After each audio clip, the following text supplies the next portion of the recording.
My name is Mackenzie Smith, and for those I don't know, I'm the University Librarian and Vice Provost for Digital Scholarship at UC Davis.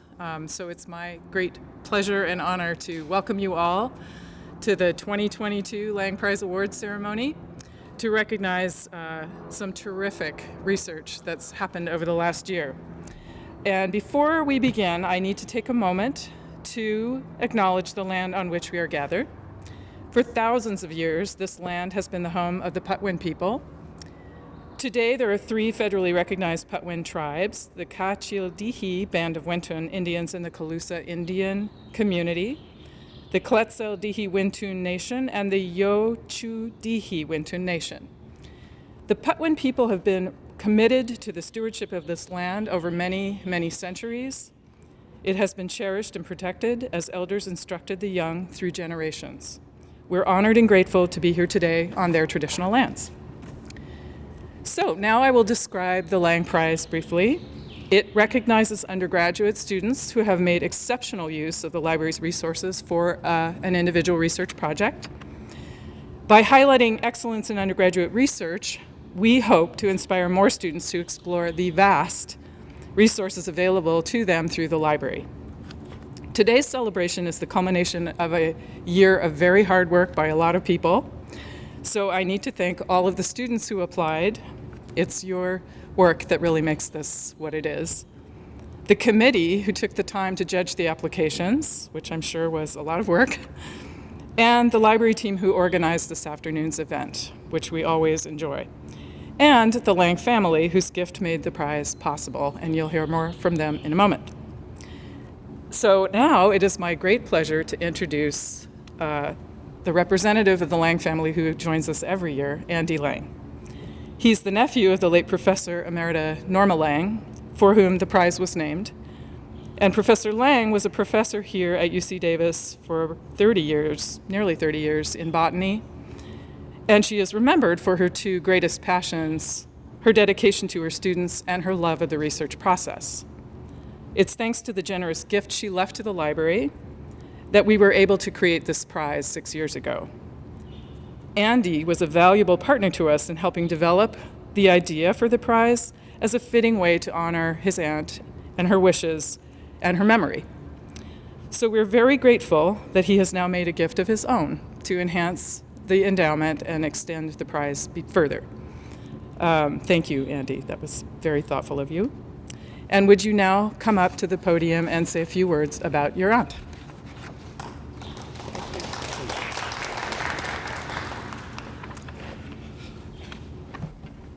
Mackenzie, thank you very much. Those are very kind, moving words. It's really wonderful to be back here again. I think we calculated this is the 6th. If I'm wrong on that, somebody could correct me, but we've done this now for 6 years, and it's been very special every time. Special thanks go to Mackenzie and the library staff and the faculty for the work that they've done, the commitment they've made to supporting this prize, and who've made their own contributions to another successful Lang Prize event. I want to acknowledge the faculty that have been mentors to many of the students, either as mentors or serving as judges over the years, who've participated in this competition. You've added special meaning to the success of this endowment. I thank you. Professor Lang would be quite pleased. While we're blessed to have had Zoom available to us the last couple of years when we conducted this session virtually, I'm really pleased that we're now back live with the library and the participants and the winners of this year's award. This has become such a wonderful tribute to my late aunt, Professor Norma J. Lang. She would be so pleased and impressed with the outstanding qualities of papers presented year after year. It truly creates a legacy for her in academic research. Just for some quick background, she was the younger sister of my late father and daughter of Dave and Mary Lang. Her father was a freight agent for the B&O Railroad, that's the Baltimore and Ohio Railroad, and he started in Dallas, working his way along the railroad all the way to Toledo, Ohio. He was a grandson of immigrants to Texas from Germany in the 1850s to pursue agricultural endeavors in Texas. Norma was born in Memphis, Tennessee. She started her collegiate work at Bowling Green University in Bowling Green, Ohio, and finished at the Ohio State University in Columbus in biology. She then went on to Indiana University, where she received her PhD, and her educational training continued after that when she went to work at the University of Texas that had a notable collection of alga, and UT happens to be my alma mater, so it was kind of special that we have that connection. From the University of Texas, she joined the UC faculty at Davis, and as Mackenzie pointed out, she spent her career in education for some 30 years. During that time, she distinguished herself in teaching and research. Her research was leading edge in its time in the use of electron, and my dear friend Judy, you can help me with this word, electron microscopy. Did I do that right? Good. For structure analysis of algae, and specifically blue-green algae. She was recognized for her research studies and leadership with numerous awards that you can find in her biography.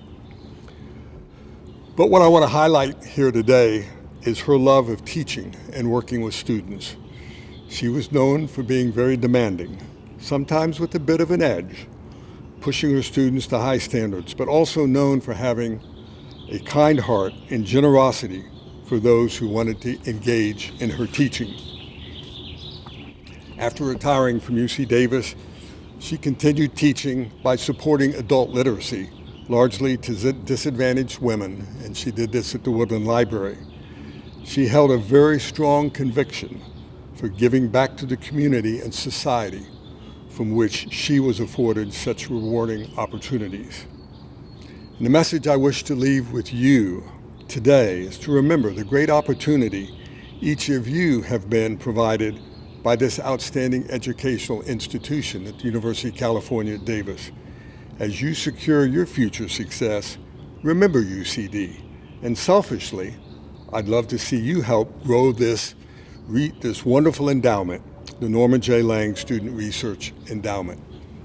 Congratulations to each and all of you for your contribution and for this wonderful prize recognition.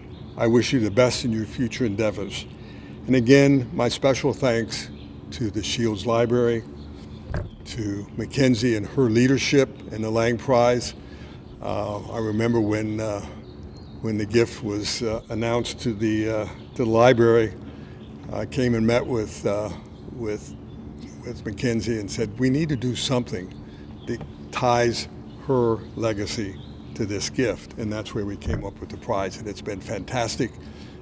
We've enjoyed every year. The papers that are delivered by the students are really outstanding. If you ever had time, go back and read the last 6 years. You'd be really impressed. But again, thank you all for your participation. And who do I turn it over? Back to Mackenzie? Thank you very much.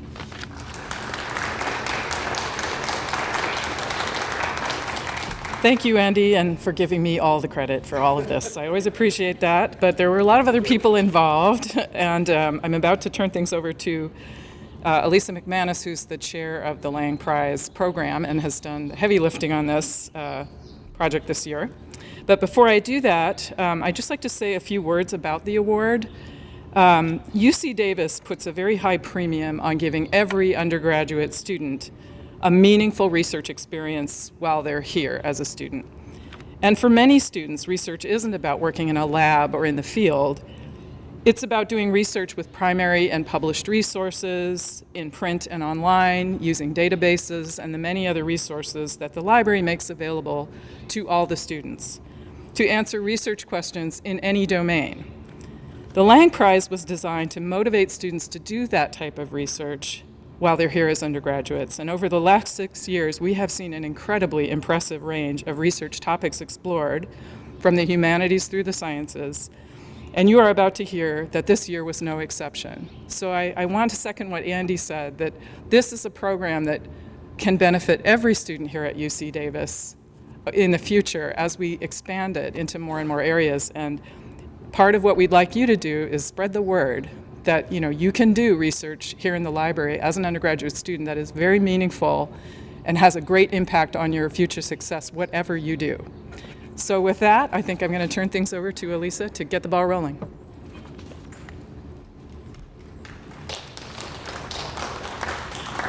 Thanks, Mackenzie. So I'm Elise Mcmanus, and I'm head of the Student Services Department at the library and the new 2022 chair of the Lang Prize for Undergraduate Information Research. I follow my esteemed colleague, Beth Callahan, who retired this spring. Before we hear from our student winners, I want to thank our prize reviewers who are here. There are some over in the back there I see. And I know some of you who have been reviewing have been doing it for quite a few years now, so thank you very much. I also want to gratefully acknowledge the library team who worked on this event today, and of course, thank you to the Lang family for your generous gift to recognize students who use the library to do information research. And so now we get to hear from our prize recipients. Each of the students will give a brief overview of their project, and if you want to know more about one or more of the students' projects, you can find them on the library's website. So to begin the award presentation, I'm pleased to present the third place award in the Arts and Humanities and Social Sciences to Sarah Grimes. Sarah's project was completed in winter quarter for the Art History Honors class, The Art of Chance. Sarah's sponsor is Professor James Housefield, who I know is able to join us today, and he's a member of the design department. Sarah, will you please come to the podium and talk to us about your project?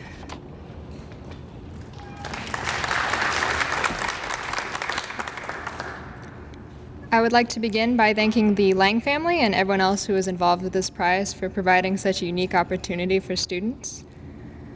The psychedelic rock posters that were made in San Francisco in the 1960s are an iconic visual representation of both the time and the place.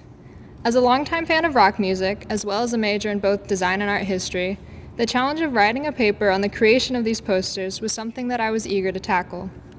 While I'm not the first person to talk about them in an academic setting, I chose to talk about the posters in a new light for my paper, highlighting how they advertise the counterculture movement itself, as well as advertising the actual concerts as they were designed to promote.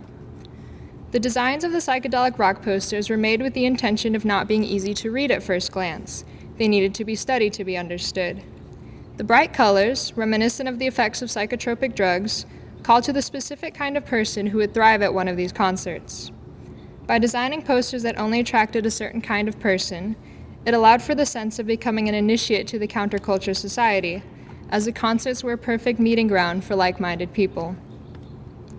It was certainly not an easy process researching these posters from this new perspective, with primary sources in particular being difficult to come by. However, that is where the library ended up being a valuable resource. The archives at Shields have an incredible collection of counterculture posters, which gave me a unique opportunity to study them up close, allowing me to see more of the intricacies of the design that would have helped to promote the message of the counterculture society. Shields also had a wonderful database of newspapers, which allowed me to find perspectives on the initial responses to the various posters and the society that they represented. This research paper was probably the first time I was entirely aware of the full scope of resources available here at the library. While I've certainly made use of the online catalog to find academic sources in the past, I have not used resources such as newspaper databases and certainly not the special collections before. It was also one of the first times I faced so many challenges in research, as the lack of easy online access to primary and academic sources discussing what I was hoping to research led me down a variety of paths I would not have taken otherwise. Looking back, the flexibility and adaptability I had to implement to write this paper will be skills I can use in the future, encouraging myself to push my research to new horizons. I also have plans to turn this subject into the basis of my honors thesis in art history, which is truly all thanks to not only the amazing resources here at Special Collections and the library as a whole, but also to the wonderful librarian Christine Cheng and my professor Dr. Housefield, both of whom were instrumental in helping me with this project. as well as poster artist Stanley Mouse, who was gracious enough to lend me his time for an interview. I am truly honored to be a recipient of the Lang Prize. Thank you.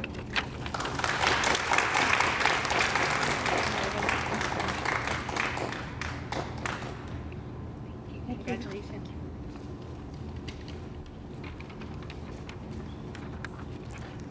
Okay, next I'm going to present the second place award in the Arts, Humanities, and Social Sciences to Annie Miati. Annie's project was completed in winter quarter for the landscape architecture class Place, Culture, and Community. Annie's sponsor is Professor Patsy Eubanks Owens, who had planned to be here, but unfortunately her plane got canceled and she wasn't able to fly back to California, but she did want to be here, Annie.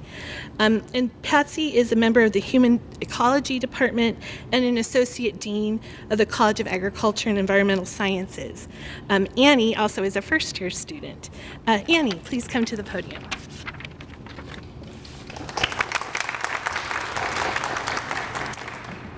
Hello. I'd also like to thank the Lang family for their generous prize. And maybe it's a good thing Dr. Owens couldn't be here. It's pretty hot outside. So my paper was entitled Along 5th and Russell, Reading the Davis Landscape. It began with a transect assignment in class where we had to pick a 5-mile stretch of land anywhere, travel it, and take notes examining what we were learning, what we saw, and posit questions for future research. Along the way, on every stop, I took sketches and took detailed notes of potential stories, of questions I had, of observations, and potential hypotheses. For my paper for the Lang Prize, I focused on 3 specific stops, which I'll affectionately call the police station, Mars Wrigley, and a Rite Aid. Each stop, when I visited, gave me specific narratives and ideas to work with. For the police station, I kind of discussed when it was built. For Mars Wrigley, I kind of dove into why Davis would want to have a candy company in the city. And for Rite Aid, I wanted to explore the intersection between the city and the university. But my travels only gave me a partial understanding of what was happening. It was through library research afterwards that I really got a full idea of how these structures came to be. When you're traveling through a space, you only see the built structures that have been constructed now. You don't see what's been destroyed, how they were built, when they were built, who used them, and how it's changed over time. I used a variety of library resources to try and uncover these stories and to pick specific threads to kind of dive further in. I used maps from the library's archival collections. I used aerial photos to see visually how the city has expanded and changed and built over time from fields, just fields, to what it is now. I found primary resources through special collections as well to be enormously helpful. I was able to find documents describing the construction of the original City Hall and a lengthy discourse over which filing cabinets should be purchased. There was some heated opinions. Overall, I found the library to be an invaluable resource in uncovering stories that I wouldn't have been able to find otherwise. I think that my most powerful takeaway is not just the knowledge I've gained about the new city I live in, but also a better understanding of what's available for me in the future, about how to read places and how to read further than the surface level. And I think the library's been a fantastic place that not enough people utilize, especially beyond books. I think it's easy for us to look at those shelves and think these are just places for text, but the knowledge and narrative imparted through images is just as powerful. Thank you again to the Lang family.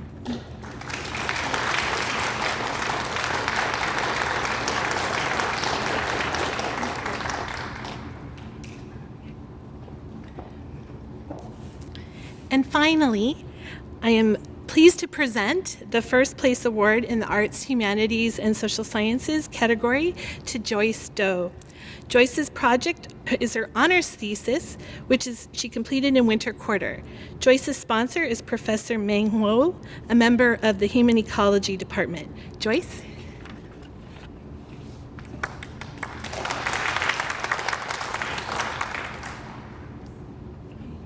Hi everyone. I want to take some time to recognize and say thank you to the Lang family.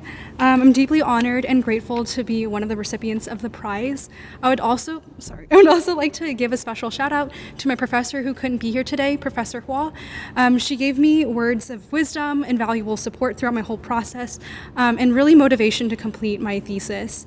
I would also like to recognize the helpful support I received from library staff members throughout my 4 years of being here at Davis.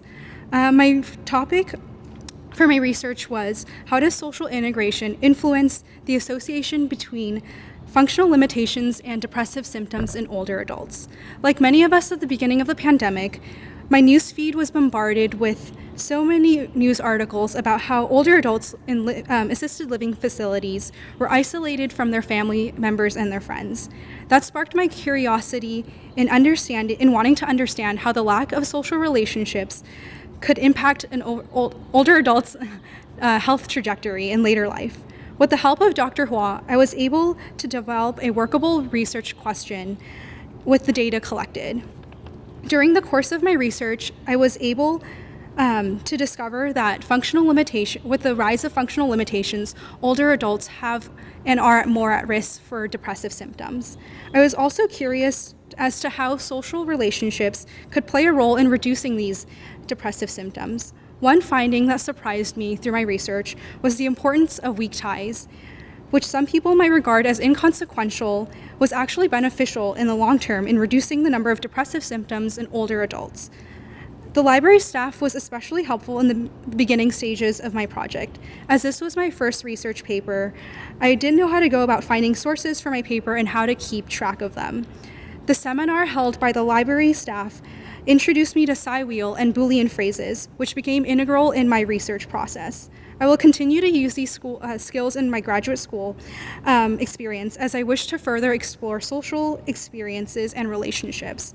I would again like to thank the Lang family for the award, Professor Hua for providing encouragement and motivation along the way, and the library staff for pointing out all the resources that made my project possible. Thank you so much.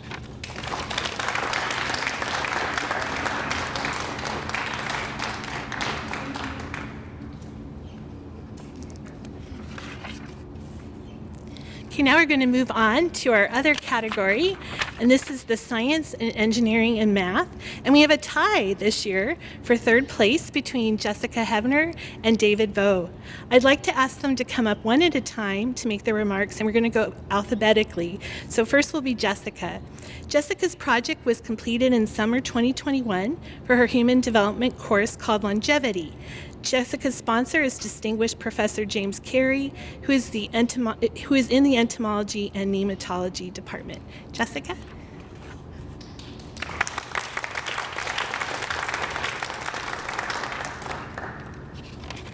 Hi everyone. I'd like to first start off by thanking the Lang family, of course.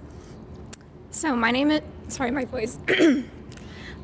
Jessica Hevner, and last summer I wrote my research paper on the long-term effects of maternal obesity on offspring health.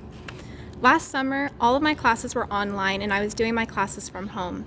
I was taking HDE 117, a class about longevity and health, and was assigned a 2,500-word research paper. When I was assigned this term paper, I was extremely nervous.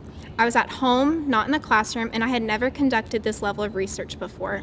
I was very interested in the topic of obesity on longevity, but didn't know how to narrow down my idea to a topic that was specific enough to research. The UC Davis Library gave me a lot of support and helped me learn how to find high-quality resources even when I wasn't on campus. The library makes really awesome videos that help guide students and teach them how to conduct research and navigate scientific journals. I began by watching some of these videos, learning how to download the library VPN, and learning tips and tricks that the library has for students that make research easier. These resources helped me narrow down my topic to the effect of maternal obesity, instead of just general obesity, on the long-term health of offspring. In my research, I found out that receiving too many or too few nutrients alters a fetus's metabolism and has the potential to pre-program an individual to become obese later on. The societal stigma surrounding obesity today is largely based on the idea that obese individuals are obese because they don't exercise or don't eat healthy. However, research shows that the conditions a fetus develops in have a significant impact on their health in later life. This means that obesity prevention needs to start before birth. Before I knew it, I found 25 sources about the effects of maternal obesity and had written a full-length literature review. I am truly grateful to Professor Carey and the UC Davis Library for the support they have given me throughout this past year with revising my paper and motivating me to submit my work for this prize. Their support helped me feel connected to campus even when I was at home. I would also like to thank the Lang family again for their incredible generosity and support.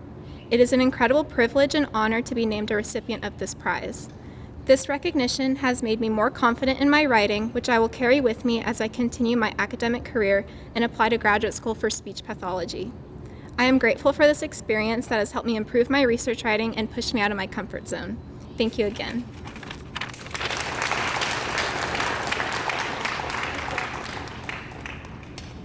Thank you.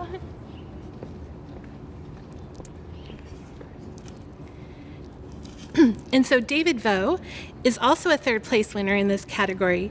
David's writing project was completed over the course of fall 2021 and winter 2022 for an entomology special problems class. David's sponsor is also distinguished Professor James Carey. David?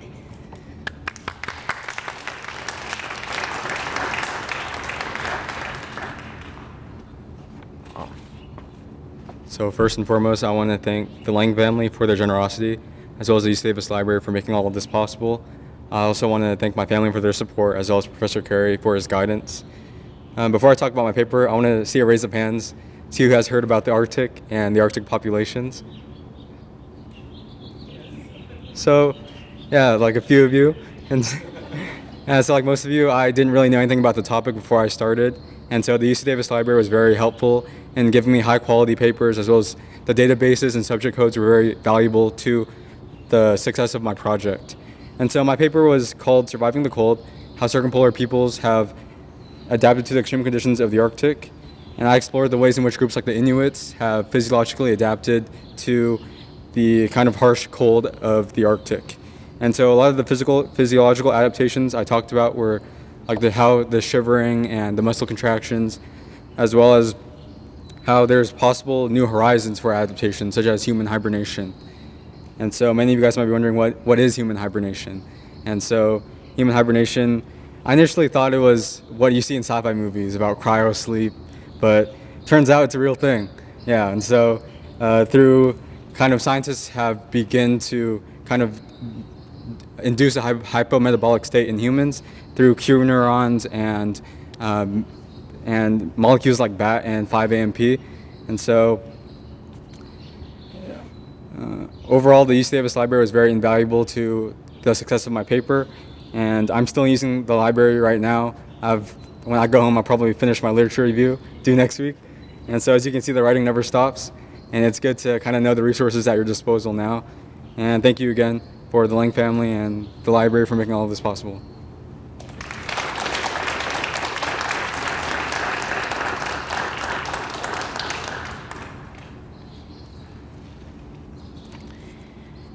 So our second place winner in Science and Engineering Math category is Jocelyn Chu. Jocelyn's project was completed in winter quarter for a medical entomology class. Her sponsor is Assistant Professor Jeffrey Attardo in the Entomology and Nematology department. Unfortunately, Jocelyn could not be with us today. And finally, I'm pleased to present first place in the Science, Engineering, and Math category to Maram Sada. Maram's project was completed in fall 2021 for the longevity class, and her sponsor is Distinguished Professor James Carey, and as you know, Entomology and Nematology Department. Maram?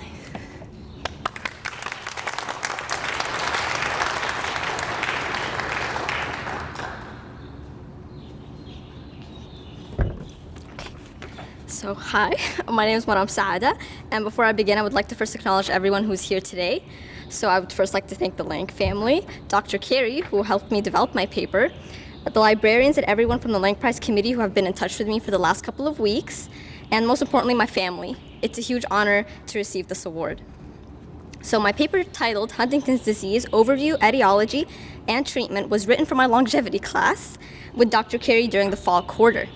The idea for my paper resulted from our discussion on successful aging, especially the concept of lead time bias. This refers to earlier detection that is often equated with increased survival, when in reality it is due to the overestimation of apparent survival time. This effect is particularly evident in adult onset diseases. And I remember discussing the condition in my previous psychology classes, including what would become the topic of my paper, Huntington's disease. The condition is characterized by cognitive, physical, and psychological symptoms and is inherited. With the advent of genetic mapping, early diagnosis of the condition has been on the rise, and thus I found the concept of lead time bias was especially evident in people diagnosed with the disease. I wrote this paper during my fall quarter, which also happened to be my first quarter here in Davis, as I'm a transfer student. So thus, while crafting my paper, I was also in the process of learning about the resources that were here at my disposal. So the honors program transfer seminar I attended introduced us to Mrs. Levis, who familiarized us with the library resources, including the interlibrary loan, databases, and various subjects guide I could consult. However, despite having all these resources at my disposal, finding the articles I needed was not always easy. There was some research I wanted to incorporate that was harder to discover than others, namely the experience of the individuals. Thus, I had to expand my search beyond journals and look for Huntington disease support groups and hospice care websites, which led me to the sources they cited for their patients. Employing this approach connected the data with the individual's lived experiences. This was especially pertinent when understanding and later writing about the treatment options for the condition. I plan to use the problem-solving skills I've acquired through writing this paper to aid in developing my senior thesis next year. I'm truly grateful for this award and hope this opportunity spurs more interest in undergraduate research. Thank you.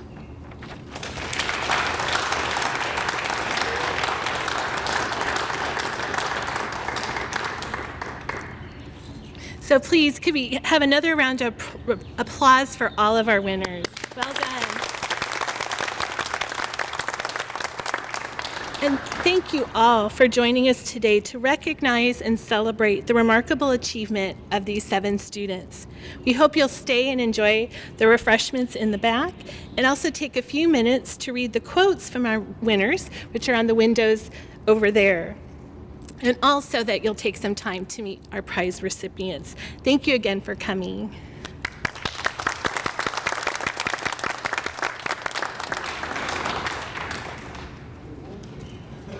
I gave up. Yeah. I have a paper due next week. I'm trying. And at the time, he was saying that they was an hour late. So the person who was there. There's some classes where I just do like 2 out of the 5 expected readings. He knows who was. Yeah, so how's the quarter going? Are you